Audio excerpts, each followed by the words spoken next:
بسم اللہ الرحمن الرحیم۔ السلام علیکم ناظرین، آپ کا میزبان غلام قمبر ایک نئے ولاگ کے ساتھ حاضر ہے۔ آج ہم بات کریں گے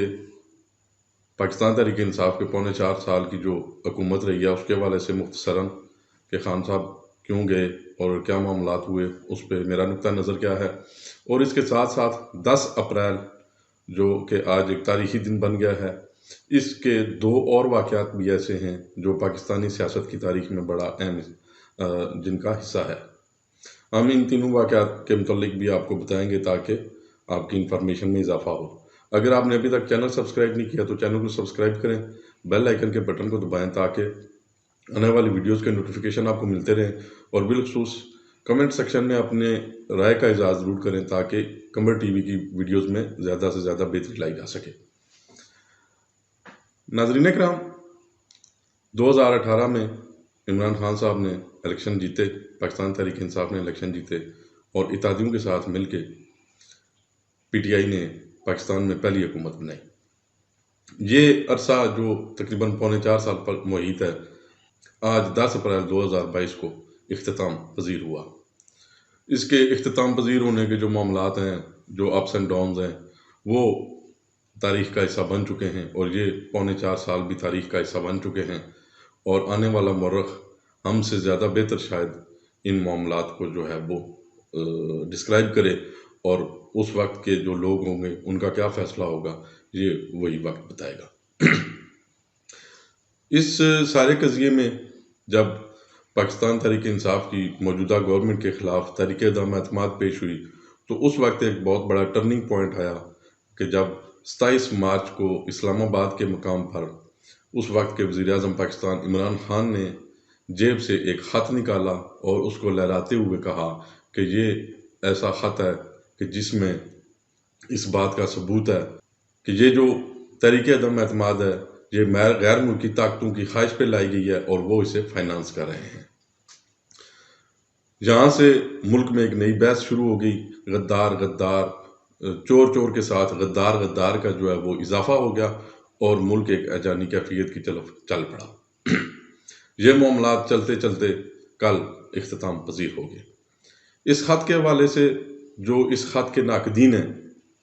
وہ ایسے جو پوائنٹس ہیں وہ سامنے لائے ہیں کہ جن سے صرف نظر نہیں کیا جا سکتا۔ یہ سفارتی کیبل ہمارے سفارتکار کی اسیسمنٹ پہ بنیاد کرتی ہے کہ انہوں نے کیا محسوس کیا ہے کہ امریکہ کے جو حلقے ہیں وہ کیا سوچ رہے ہیں۔ اس کے ساتھ ہی وہ خط جو ہے وہ گورنمنٹ کے پاس پہنچا، اور گورنمنٹ یعنی کہ عمران خان نے اس کی بنیاد پہ کہا کہ یہ پاکستان کے اندرونی معاملات میں دخل اندازی ہے، اور ہم یہ دخل اندازی قبول نہیں کریں گے، اور یہ دخل اندازی جو ہے وہ اپوزیشن کی کچھ جماعتوں کے ساتھ مل کے کی جا رہی ہے، اور ان کو فائنانس بھی کیا جا رہا ہے۔ جو ناقدین ہیں ان کے جو پوائنٹس ہیں ان میں سے جو اہم ترین نقطہ ہے وہ یہ ہے کہ 7 مارچ کو موصول ہونے والا خط 27 مارچ کو شو کیوں کیا گیا، اس دوران اس پہ کیوں کوئی سفارتی معاملات نہیں کیے گئے، اور 27 مارچ کے اگر جو ہے وہ یہ شو کیا گیا، یہ سامنے لایا گیا، تو پھر اس کی بنیاد پہ تحقیقات کیوں نہیں کی گئیں، اور جو لوگ اس میں سازش کا کردار تھے، حصہ تھے، ان پہ کسی قسم کی کوئی قانونی کارروائی کیوں نہیں کی گئی۔ اس میں بڑی اہم بات یہ ہے کہ 7 مارچ کے بعد 9-10 دن بعد ڈونلڈ لو، جس کو امریکی سفارتکار کو یا امریکی انڈر سیکرٹری اسٹیٹ کو بنیاد بنایا گیا کہ اس بندے نے جو ہے وہ ہمارے سفارتکار کو دھمکی دی تھی، وہ ایک پاکستانی سفارت خانے کے پروگرام میں جو ہے وہ بطور چیف گیسٹ بھی انوائٹ تھا، اور اس نے اس میں بطور چیف گیسٹ شرکت بھی کی اور تقریر بھی کی۔ اس کے ساتھ ساتھ جیسا کہ پہلے میں نے عرض کیا ہے کہ 27 مارچ کے بعد بھی کسی قسم کی تحقیقات نہیں کی گئیں۔ پرسوں تحقیقات کا اعلان کیا گیا، لیکن جس بندے کو سربراہ بنایا گیا وہ بندہ ہی سربراہی لینے کے بعد اس سے مکر گیا، اور اس نے کہا کہ میں کچھ مصروفیات کی وجہ سے یا معاملات کی وجہ سے اس سربراہی کو نہیں لے سکتا۔ یہاں پہ سوال یہ پیدا ہوتا ہے کہ اس سارے قضیے میں اس جو ایسا کام ہے کہ جو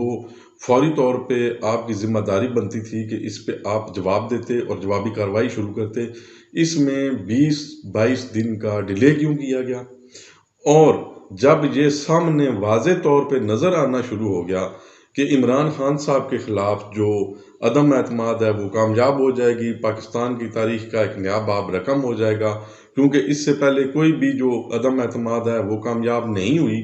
ایسی صورتحال میں اس وقت یہ جب ساری ناکامی جو ہے وہ سامنے نظر آ رہی تھی، اتحادی جو ہیں وہ تقریباً ساتھ چھوڑ چکے تھے، تو ایسی حالات میں جو ہے وہ ایک کیا اسے کہتے ہیں کہ سستی شہرت کے لیے اور ایک جذباتی عمل کو سامنے لا کے جو سیاست کا رخ ہے، جو گفتگو کا رخ ہے، اس کو تبدیل کرنے کا یہ صرف اور صرف ایک بہانہ تھا۔ اس کے ساتھ ساتھ ناظرین کرام، میں آپ کو بتاتا چلوں کہ جو صاحب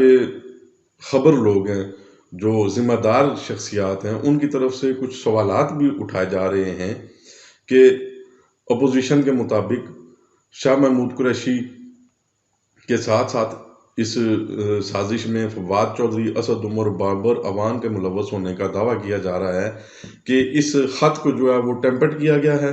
ٹھیک ہے، جو خط کے اندر مندرجات تھے سفارتی کیبل میں، ان سے ہٹ کے جو ہے وہ معاملات کیے گئے ہیں، اور ایک وقتی فائدے کی خاطر جو ہے وہ ایک مہم اور ایک موو بنانے کے لیے جو ہے وہ یہ سارا معاملہ کیا گیا ہے، تاکہ جو اپوزیشن کامیابی کی طرف جا رہی ہے اس کا رخ ایک جذباتی کارڈ کو استعمال کرتے ہوئے اس کا رخ تبدیل کر دیا جائے۔ میں یہ سمجھتا ہوں کہ تحریک انصاف کی حکومت، عمران خان کی حکومت تاریخ کا حصہ بن چکی ہے۔ اب آنے والی حکومت کے لیے یہ ضروری ہے کہ وہ اس سفارتی کیبل کی بنیاد پہ جو اتنا بڑا ایشو بنایا گیا ہے، اس ایشو کی جو تحقیقات ہیں ان کو کریں، اور یہ دیکھیں کہ یہ جو کلیم کیا ہے سابق گورنمنٹ نے، اگر وہ سچ نہیں ہے تو اس سازش کو بنانے والوں نے جو لوگ ہیں ان کے خلاف جو ہے وہ کارروائی عمل میں لائی جائے۔ اگر یہ سچ ہے تو وہ جماعتیں جو اس عمل کا حصہ بنی ہیں ان کے خلاف بھی تادیبی کارروائی کی جائے، کیونکہ یہ ملکی مفاد کا اور ملکی سالمیت کا مسئلہ ہے۔ ناظرین کرام، ہم آج جو آپ لوگ کافی سارے اس ڈے بائی ڈے تو کیا آر بائی آر بلکہ منٹ بائی منٹ جو ہے وہ حالات تبدیل ہوتے رہے ہیں، اس لیے جو ہے وہ میں اس پہ زیادہ تبصرہ نہیں کرتا۔ جو 3 ایونٹس ہیں جن کے متعلق میں نے بات کرنی تھی، ان میں سے پہلا ایونٹ جو ہے 10 اپریل 1973 کو پاکستانی سیاست، پاکستانی ریاست کے لیے بہت اہم جو ہے وہ ایک سنگ میل ہے کہ 10 اپریل 1973 کو تمام اس وقت کی جو سٹیک ہولڈرز، سیاسی پارٹیاں اور لوگ تھے، افراد تھے، انہوں نے متفقہ طور پہ پہلی دفعہ پاکستان کو ایک آئین دیا تھا شہید ذوالفقار علی بھٹو کی دور حکومت میں، ان کی سربراہی میں۔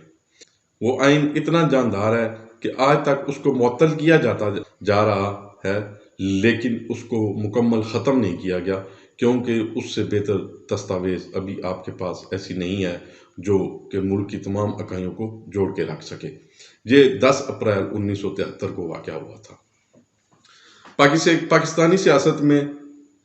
10 اپریل کو ہی ایک اور واقعہ ہوا جو 1986 میں ہوا تھا۔ یہ واقعہ تھا محترمہ بے نظیر بھٹو شہید کی پہلی دفعہ وطن واپسی ایک طویل جلا وطنی کے بعد۔ لاہور کے مقام پر محترمہ بے نظیر بھٹو اپنی والد کی شہادت کے بعد پہلی دفعہ پاکستان تشریف لائی تھیں، اور پچھلے دنوں بھی یہ میڈیا میں بات زیر بحث رہی ہے کہ محترمہ بے نظیر بھٹو کے 10 اپریل 1986 کا جو استقبال تھا وہ لاکھوں لوگوں نے لاہور کے مقام پہ کیا تھا، اور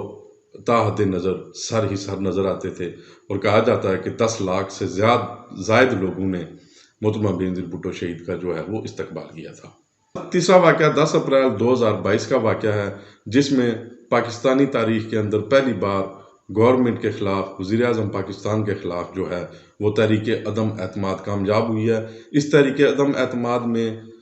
اپوزیشن اس وقت کی اپوزیشن یعنی کہ کل تک جو اپوزیشن تھی اس کو 172 ووٹس چاہیے تھے،